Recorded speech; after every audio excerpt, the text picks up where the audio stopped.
전능하신 하나님 감사드립니다. 하나님 주신 부활의 축복과 그 능력의 증인으로 우리를 부르심을 감사드립니다. 우리가 할 수 없었던 죽음의 자리에서 그 부활의 능력과 축복 속으로 우리를 살리셨사오니 그 부활 신앙으로 날마다 평생 매일 살아가는 부활 신앙의 증인 되게 하여 주옵소서.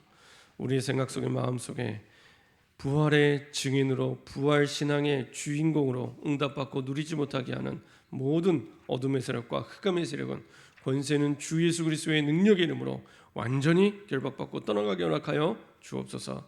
감사드리며 주 예수 그리스도의 이름으로 기도합니다. 아멘. 오늘 나눌 말씀 제목은 부활신앙입니다. 부활신앙, 절대 불가능을 절대 가능으로, 절대 불가능을 절대 가능으로.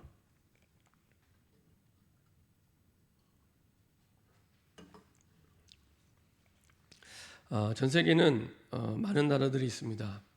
그 가운데 대략 은행 거래를 할 수 있는 나라들이 237개 나라가 있습니다. 나라 수는 237개 나라인데요. 인구는 약 76억 정도가 됩니다.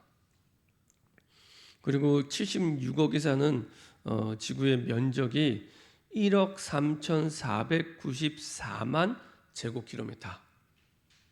감이 안 오죠? 별 내 땅이 아니기 때문에 항상 남의 거는 별 관심이 없는 대부분의 사람들인데요. 여튼 지구 면적이 1억 3,494만 제곱킬로미터 이게 되고요. 인종은 얼마나 많냐? 13,674개 인종이고요. 언어는 얼마나 많냐? 6,909개 언어입니다. 지금도 저희 대학 그 동창 가운데 한 명은 선교사로 있는데 어떤 선교사는 번역 선교사로 일하고 있습니다. 그래서 그 아직 글자가 없는 부족이나 글자가 없는 민족에게 글자를 만들어 주어서 성경을 번역해 주고 성경을 가르쳐 주어서 이렇게 복음을 전하는 그 일을 하고 있습니다. 그러니까 이거는 이제 조금씩 유동이 있겠죠. 글자가 없으면 글자를 만들어 줘서 가르쳐 주고 그 글자를 가지고 다시 성경을 번역해서 전도를 하는. 지금 약 6,909개 언어로 되어 있고요. 그 가운데 중요한 건 종교 분포입니다. 종교 분포는 어떻게 되어 있냐면 이슬람교가 22%입니다. 가장 많죠. 사실은 한 10년, 한 15년 전에는 15%였던 것 같아요. 근데 벌써 22%. 중국 현장 같은 경우도 중국 그 서쪽은 많이 모슬렘화되어 있습니다. 사실 얼굴 생김새도 아시아 사람처럼 안 생겼고요. 중동 사람처럼 분명히 중국 사람인데 중동 사람 비슷하게 생겼습니다.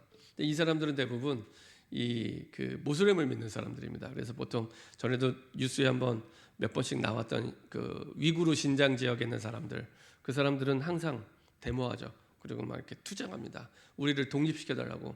왜냐하면 공산당은 원래 무신론 무종교거든요. 그러니까 종교를 기독교만 핍박하는 게 아니라 모든 종교를 인정하지 않습니다. 그러니까 공산당은 그 공산당 이외에 세력화되는 걸 제일 두려워합니다. 그래서 뭘 이렇게 모이는 걸 좋아하지 않습니다. 그래서 그 이런 신장 위구르 지역의 모슬렘 사람들은 거의 눈의 가시처럼 생각을 하고 있죠. 여튼 그래서 이제 점점 중국도 서쪽에서 이 모슬렘 바람이 쭉 이제 불어오는. 물론 이제 동쪽 중국의 동쪽 해안에 있는 대도시들은 많이 복음화되었습니다. 사실은 중국 기독교인의 대부분들이 그 중국 그 동쪽을 중심으로 많이 분포가 되어 있는데요. 여튼 전 세계 22%가 이 이슬람교를 믿는 사람들, 모슬렘들입니다. 그리고 생각보다 꽤 많은 숫자가 힌두교 사람들입니다. 힌두교가 13%. 그리고 기독교는 그 가운데 한 10% 내외 정도밖에 안 되죠. 그리고 천주교는 이상한 사이비 기독교 다 포함해서 역시 한 20% 정도 되고요. 물론 개신교를 10%라고 하지만 10% 안에는 이상한 기독교까지도 포함해서 10%입니다. 그 가운데 대부분이 이제 많은 사람들이 명목상 기독교인들도 많기 때문에 그 가운데 진짜 매주 교회에 나온 사람은 적겠죠.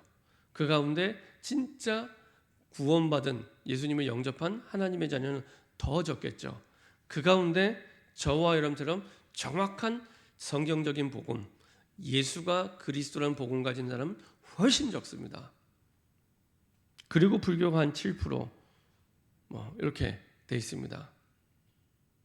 이제 왜 이렇게 제가 이 퍼센테이지를 얘기하냐? 우리에게 맡겨준 사명이 1000명이 237 나라 복음화잖아요. 237 나라 복음화. 이렇게 통계 숫자를 보면 야, 이거는 그냥 불가능이 아니라 절대 불가능이구나. 꼭 뭐가 같냐면 죽은 자를 살리는 것처럼 절대 불가능이구나. 평생 열심히 비행기 타고 다녀도 237개 나라를 다 갈 수 없는데 하나님은 우리에게 처음부터 모든 민족 만민 땅끝을 말씀해 주셨거든요. 이게 지금 막 앞뒤가 안 맞는 얘기잖아요. 우리의 현실과 하나님의 말씀과 너무 갭이 큰. 근데 이 세계복음화뿐만 아니라 모든 부분이 사실은 하나님의 말씀과 이 갭이 되게 크게 됩니다. 근데 이 절대 불가능을 절대 가능으로 바꿀 수 있는 하나님의 방법, 그리고 우리에게 주신 귀중한 그 하나님의 그 방법이 있는데, 그 방법이 뭐냐? 부활신앙으로 사실은 이 축복과 응답을 누릴 수 있습니다. 부활신앙으로. 그래서 우리가 보기에는 237 나라 복음화, 세계 복음화, 이렇게 많은 사람들, 특별히 그 많은 사람들 가운데 너무나 이상한 이 타종교를 믿고 있는 많은 사람들이 있는데, 이 사람들을 언제 살리고 변화시키냐? 하나입니다. 부활신앙으로만 이것이 가능합니다.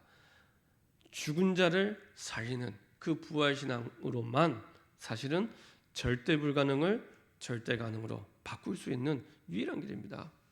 우리가 지난주에도 우리가 말씀을 봤습니다. 로마서 16장의 증인들이 어떤 사람이었냐?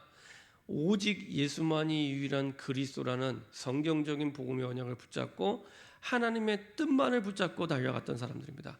하나님의 뜻에 모든 인생을 올인하고 집중했던 사람들입니다. 그래서 하나님의 뜻만 영원하기 때문에, 그러니까 하나님의 뜻이 아닌 걸 하면 할수록 이게 우리의 인생을 낭비하게 되고 사실은 아무 의미 없이 가치 없이 우리의 세월을 낭비하게 되는 거죠. 그래서 하나님의 뜻만 영원한 줄 믿고 그 뜻이 무엇인지를 찾아서 집중했던 사람들입니다. 어떻게 집중했냐? 기도 속에서 모든 것을 누리면서 찾고 집중했던 사람입니다. 우리에게 특별하고 대단한 능력을 요구하신 것이 아니라 진짜 하나님과 통하는 기도 속에서 모든 것을 누리며 찾았던 그런 사람들입니다.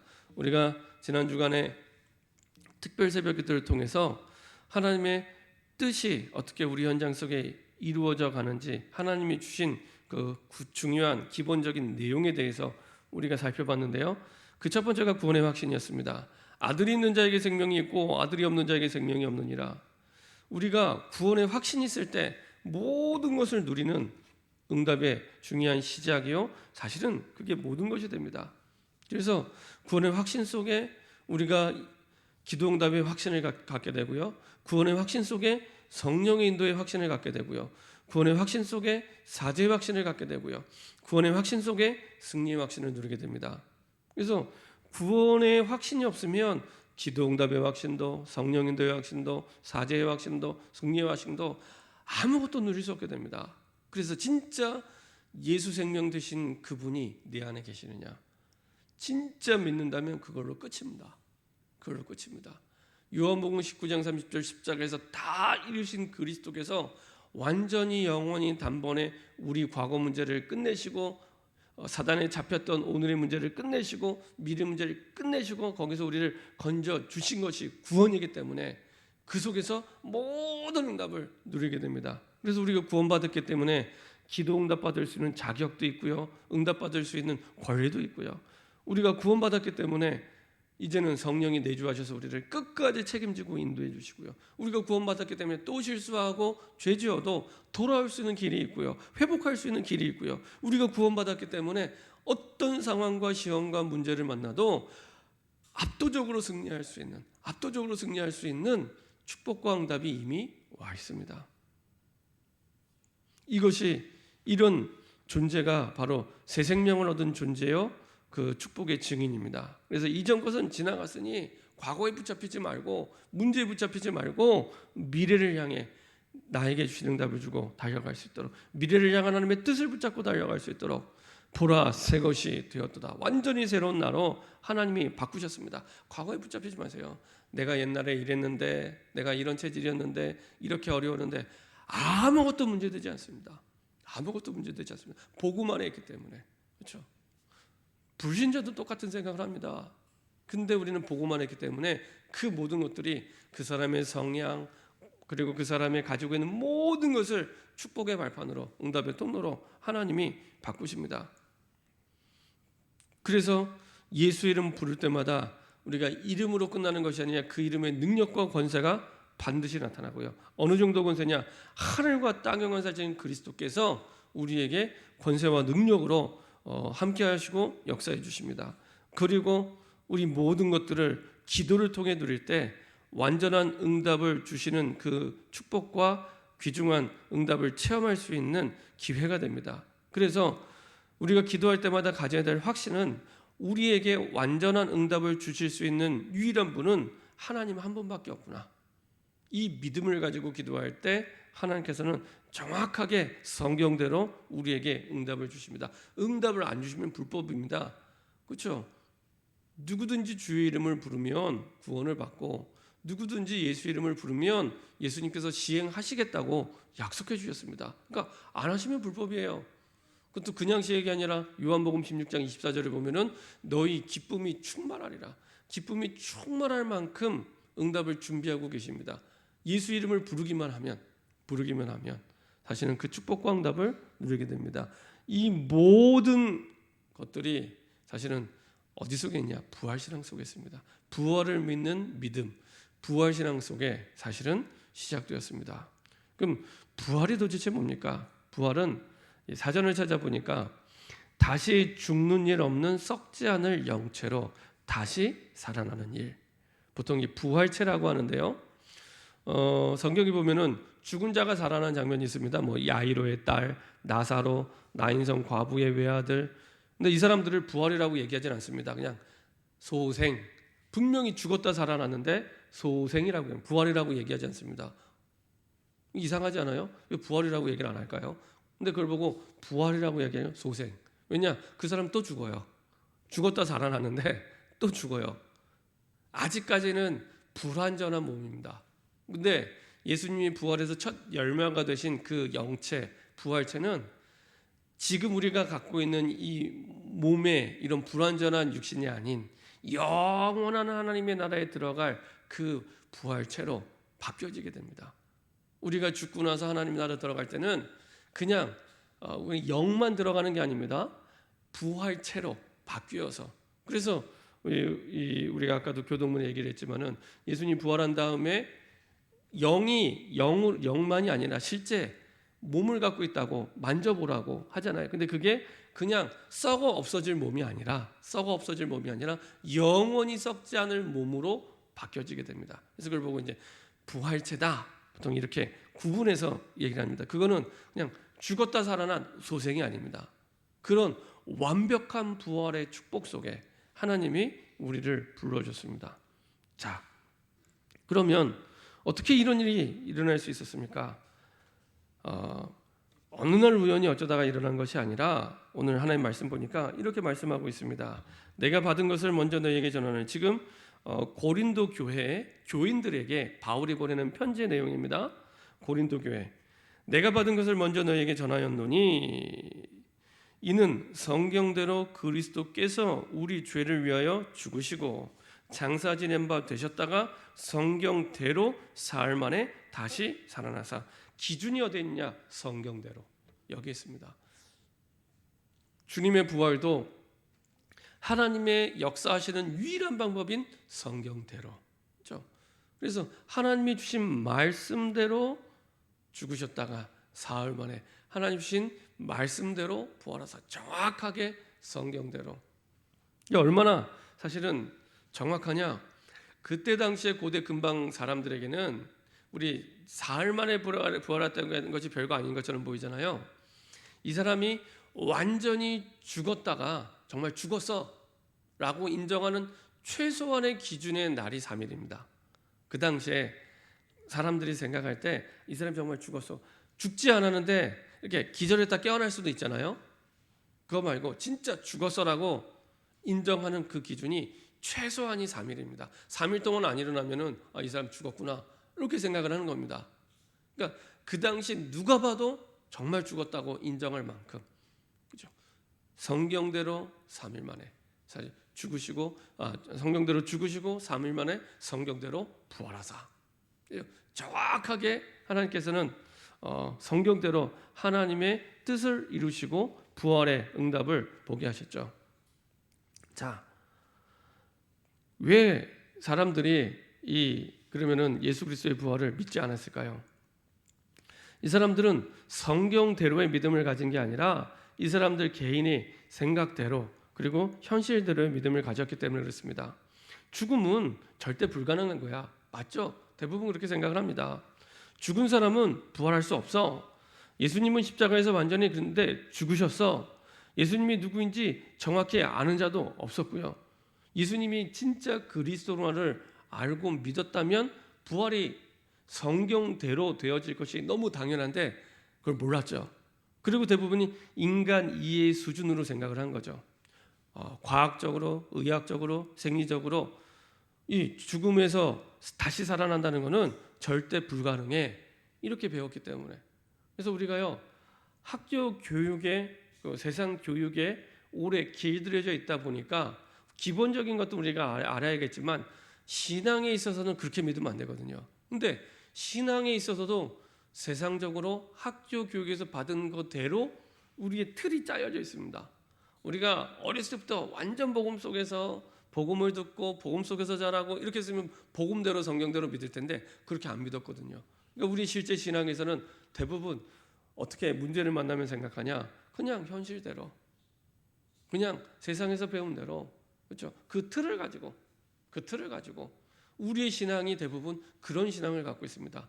부활의 신앙이 아니라 성경대로 믿는 신앙이 아니라 그냥 세상에서 생각하고 세상에서 말하는 신앙, 딱 부활에 대한 신앙에 대한 그때 당시의 사람들의 자세랑 똑같습니다. 그래, 어떻게 죽음에서 죽었는데 다시 살아나? 이거는 그냥 불가능이 아니라 절대 불가능이야. 이해는 돼요. 사람이 다시 살아나는 걸 본 적이 없잖아요. 역사책에서도 못 봤어요. 그러니까 이렇게 생각하는 게 그 사람들의 입장에서는 너무 당연한 거죠. 죽은 사람이 어떻게 부활을 해? 그리고 예수님 진짜 십자가에서 죽으시는 걸 봤거든요. 이제 실제적으로. 그러니까 더 안 믿어지겠죠. 예수님이 누구인지 정확히 아는 자도 없었고요. 그래서 대부분이 인간 이해 수준으로 믿는 믿음의 수준. 우리가 구원받고 나서도 딱 믿음의 수준이 어디 있냐? 인간 이해 수준으로 이렇게 믿는 겁니다. 그러니까 돈이 없으면 돈 때문에 문제가 왔구나.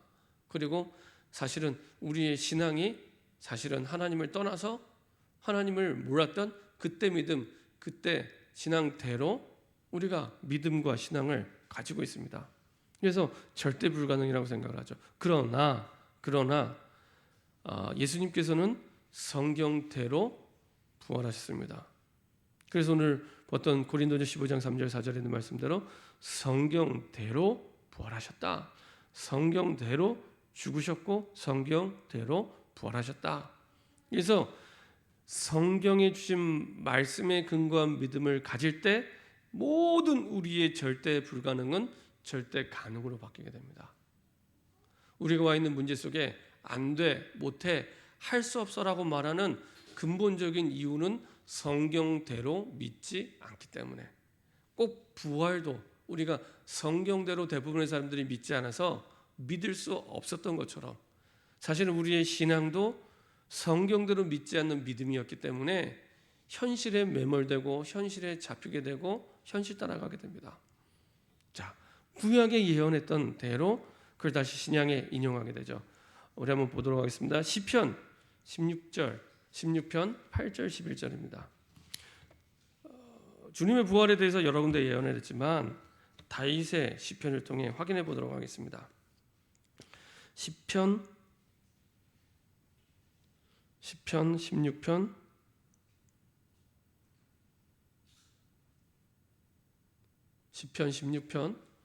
8절부터 11절 말씀 같이 한 목소리로 합독하겠습니다.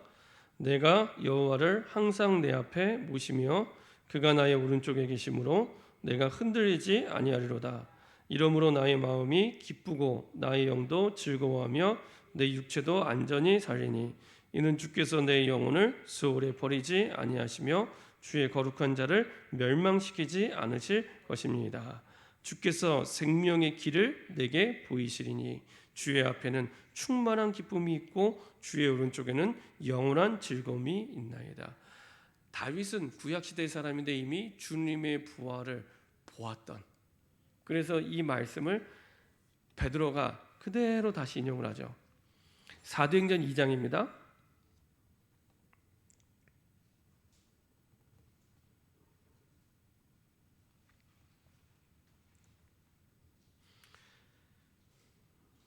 사도행전 2장 25절부터 31절까지 같이 한 목소리로 합독하도록 하겠습니다. 다윗이 그를 가리켜 이르되 내가 항상 내 앞에 계신 주를 배웠으며 나로 요동하지 않게 하기 위하여 그가 내 우편에 계시도다. 그러므로 내 마음이 기뻐하였고 내 혀도 즐거워하였으며 육체도 희망에 거하리니 이는 내 영혼을 음부에 버리지 아니하시며 주의 거룩한 자로 썩음을 당하지 않게 하실 것이미로다. 주께서 생명의 길을 내게 보이셨으니 주 앞에서 내게 기쁨이 충만하게 하시리로다 하였으므로 형제들아 내가 조상 다윗에 대하여 담대히 말할 수 있노니 다윗이 죽어 장사되어 그 묘가 오늘까지 우리 중에 있도다. 그는 선지자라 하나님이 이미 맹세하사 그 자손 중에서 한 사람을 그 위에 앉게 하리라 하심을 알고 미리 본고로 그리스도의 부활을 말하되 그가 음부에 버림이 되지 않고 그의 육신이 썩음을 당하지 아니하시리라 하더니, 그러면서 베드로는 이제 한마디 더해서 이 예수를 하나님이 살리신지라 우리가 다 이 일의 증인이로다 이렇게 고백을 하고 있습니다. 구약에 예언됐던 그 부활이 드디어 초대교회 때 이제 베드로가 첫 번째 복음 메시지를 할 때 그대로 인용을 하게 되고요. 이것이 드디어 마태복음 28장 1절부터 7절에 성취되게 됩니다. 그렇죠? 그대로 성경대로. 그럼 왜 부활하셔야 됩니까? 요한복음 10장 30절 예수님은 하나님이시기 때문에, 그렇죠? 사망 권세를 이기고 사단 권세를 깨트리고 하나님이라는 증거로 반드시 부활하셔야 됩니다. 만약에 부활이 없다면 우리가 고린도 15장 뒷부분에도 나오겠지만 부활이 없다면 우리의 모든 믿는 믿음은 헛것이 되고 믿을 이유가 없습니다. 그렇죠? 주님의 부활로 말미암아 사실은 사망 권세를 깨트리고 사단의 권세를 깨트리고 부활할 때 예수님이 하나님이셨구나. 예수님이 하나님이셨구나. 이게 중요한 것은 그래야지만 우리의 주와 그리스도가 될 수 있습니다. 나중에 사도행전 2장 36절에 베드로가 말하죠. 그래야지만 우리의 주와 그리스도가 됐습니다. 석가공자 맹자 소크라테스 다 훌륭한데 죽음으로 끝났거든요. 부활하지 못했습니다. 그래서 그분들 열심히 최선을 다해 사셨지만 우리의 주와 그리스도가 될 수 없습니다. 우리의 구원자가 될 수 없습니다. 그렇죠? 고린도전서 15장 45절 우리를 살려주시기 위해, 그렇죠? 왜 부활하셔야 되냐? 우리를 살리기 위해. 첫사람 아담은 산영이요. 그리고 둘째 아담 그리스도를 얘기하죠. 둘째 아담이 되신 그분은 그리스도는 우리에게 살리는 영, 살려주는 영이 되었다고. 이전의 번역에서는 살리는 영, 바뀐 번역에서는 살려주는 영. 그렇죠? 우리 안에 있는 그리스도의 영은 살리는 영이요 살려주는 영입니다. 어떤 사람을 만나든지 살리고 바꾸고 세울 수 있는, 그렇죠? 그 영 되신 그리스도. 그래서 우리는요 무조건 어떤 사람을 만나든지 살리는 사람이 되면 됩니다. 이게 그리스도의 사람입니다. 누구를 만나든지 내가 미워하든지 싫어하든지 좋아하든지 아무 상관없습니다.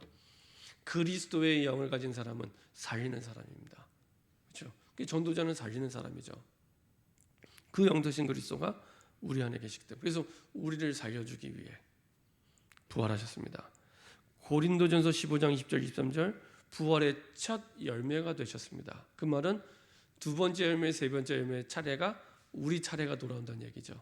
그래서 영원한 하나님의 나라에 함께 들어가기 위해 하나님께서는 부활하셔야 됐습니다. 그렇죠? 이런 부활의 이유를 가지고 우리를 살리셨습니다.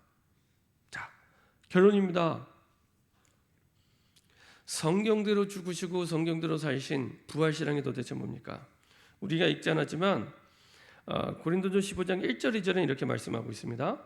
형제들아, 내가 너에게 전한 복음을, 이렇게 얘기합니다.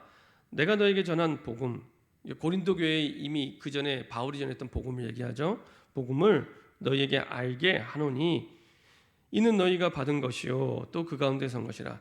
그러니까 전했던 복음을 다시 한번 확인시켜 주시는 거죠. 너희가 만일 내가 전한 그 말을, 그 복음의 말씀을 굳게 지키고 헛되이 믿지 아니하였으면, 복음대로 믿었으면 그로 말미암아 구원을 받으리라 해놓고 그 구원의 복음을 풀어서 설명한 게 3절 4절입니다. 그 구원의 복음을 풀어서 그 구체적인 내용이 뭐냐? 성경대로 죽으시고 사흘 만에 성경대로 부활하셨다. 이게 사실 그 복음의 구체적인 내용. 그래서 예수님이 그리스도가 되셔야 된다면 반드시 두 가지 조건이 돼야 됩니다. 우리의 죄 문제, 누구도 해결할 수 없는 그 죄 문제를 위해서 반드시 죽으셔야 돼요. 창세기 2장 17절에 약속하여 주신 대로 우리는 우리 죄 문제 때문에 죽어야 될 존재입니다. 죽어서 영원히 멸망받아야 될 존재입니다. 그 원죄로 말미암아, 그 원죄에서 나온 자범죄와 조상의 죄로 말미암아 우리는 죽어서 영원히 멸망당해야 되는데, 그래서 누군가는 죄 문제를 해결하기 위해서는 죄 없으신 분이 대신 죽어야 되거든요. 그래서 반드시 죄 문제를 위해서 그리스도가 되시면 죽으셔야 되고요. 그리고 아까 말씀드린 대로 하나님이란 증거로 사망 권세를 이기고 사단의 권세를 깨트리고 부활하셔야 됩니다. 이 두 가지 조건을 충족하신 분이 바로 그리스도로 오신 예수님이라는 얘기입니다. 그래서 부활신앙의 핵심은 진짜 오직 예수만이 유일한 그리스도다. 이게 부활신앙의 가장 중요한 핵심입니다. 이 부활신앙의 내용을 진짜 믿을 때 모든 절대 불가능은 절대 가능으로 바뀌어지게 됩니다. 그렇죠? 그래서 부활의 부활을 본 예수님의 부활을 본 제자들은 완전히 변화됐습니다. 그러니까 제자들이 3년 동안 예수님을 따라다니면서 안 바뀌었는데 언제 바뀌게 됐냐? 예수님의 부활을 보고 나서부터, 이때부터 바뀌기 시작합니다.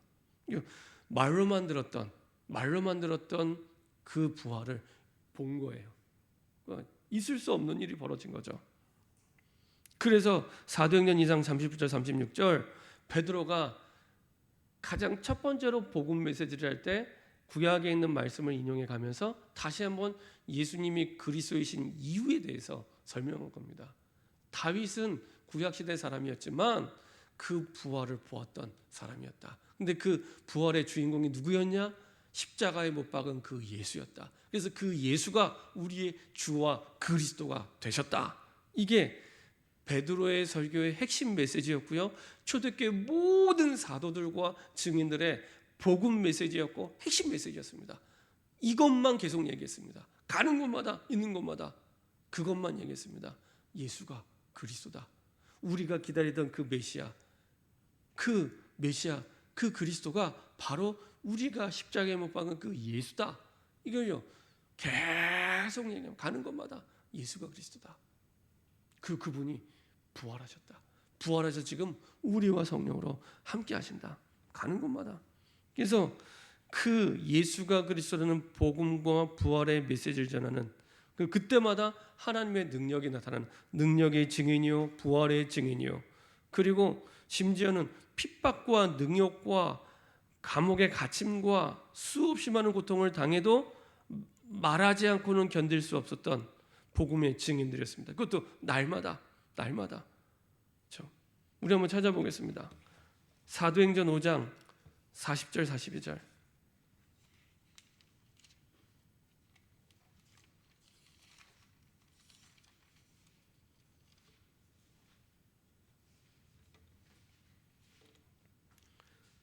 사도행전 5장 40절부터 42절입니다.